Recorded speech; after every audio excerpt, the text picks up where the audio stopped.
Trials is back, and it's pretty insane.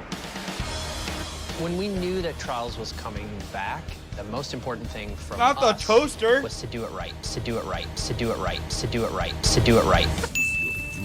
When you've got the best players in an arena and it's power enabled. When you've got the best players in an arena and it's power enabled, and it's power enabled, and it's power enabled.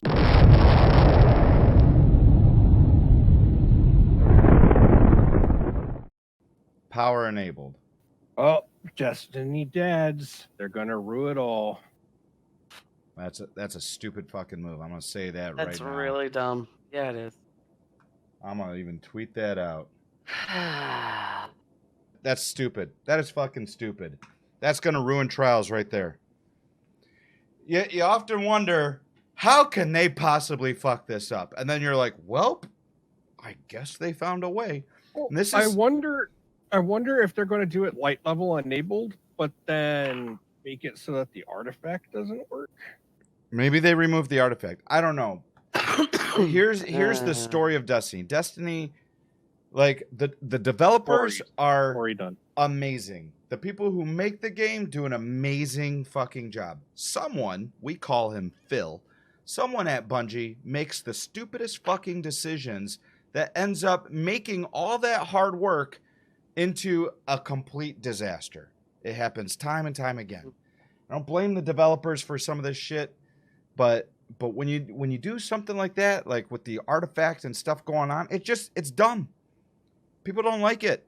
Somebody somewhere has to be the voice of reason and say, you know what? This is killing the game. So if Trials is going to be power enabled and you're going to have a unlimited ceiling on how high you can level it up based on how much grinding bullshit bounties you do, then guess what? It's going to die. Nobody's going to play it. Sorry. That's just simple facts.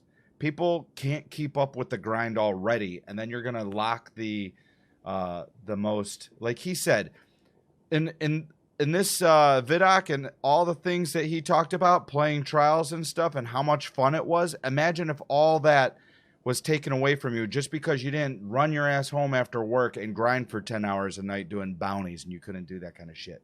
And you got shit on by other players.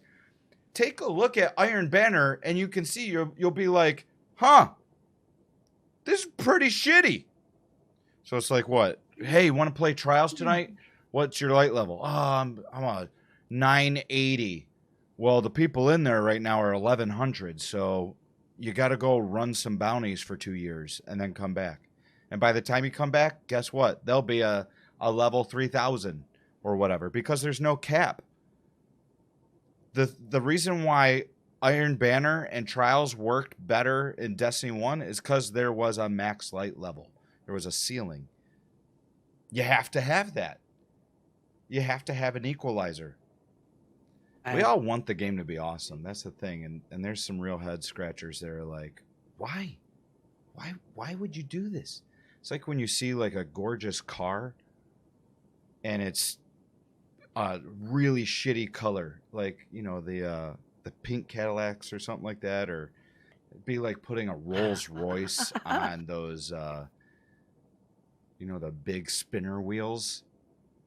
Yeah. Oh man, like freaking like Houston style, yeah, Mercedes like that's with what the giant thing sticking off. Yeah, like that's what Destiny is to me. It's like if you would have just not done that, this would be amazing. I constantly say that all the time. It's like you had it, and then all of a sudden you just shit all over it. That is the story of Destiny. But then you put it on dubs with dubs. 12-inch. Yep, spinners. Yep. Separately, they might both be okay, but you put them together and you're like, they are adamant that they do not want separate balancing for Crucible and PvE, which they should. I'm all for a loot-based game, but like they said in the video, fairness and fun time and balance. Like it's very hard unless you restrict some stuff, because Destiny is a game of cheese, and it's a game of min-maxing your stats and having the most OP loadout. And some would say, well, that's what the game is. Sure, yeah, it is, but that's part of the reason why people don't play it as much. Handheld Supernova, they have yet to even talk about that. That's a problem. was reading a Reddit post, and somebody made the comment of this game has so much potential, and if they would just do this or just do that. And one of the replies to the comment was, everybody's been talking about potential with this game since 2014. At what point do you start to realize this is all the game's ever going to be? And I read that and I was like, that's a really, really good point. And I catch myself, that's what I was starting to talk about earlier in the stream. I catch myself doing that. You want the game to be what you hope it will be so much that you kind of forget that, you know what? It's never been that. It's every time they get close, it just isn't. And it's like, it probably won't be.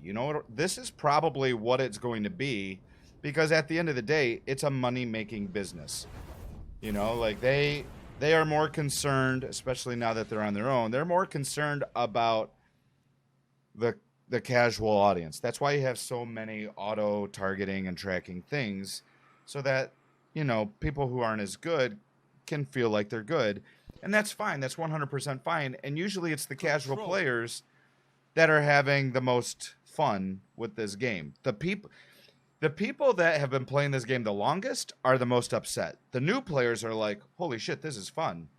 It's always the people that are, disenchanted and jaded. Like, it used to be, in my day, it used to be like this. Well, it's not like that anymore, and I'm guilty of saying that myself. I just don't think it'll ever go back to the way things were. And when I saw that post, that's what got me thinking, like, you know what? I need to stop expecting this game to be anything beyond what it is. If you accept the game where it's at, then you'll probably end up being a lot more happy than if you hope it's something else. That's what I'm trying to focus on with this game.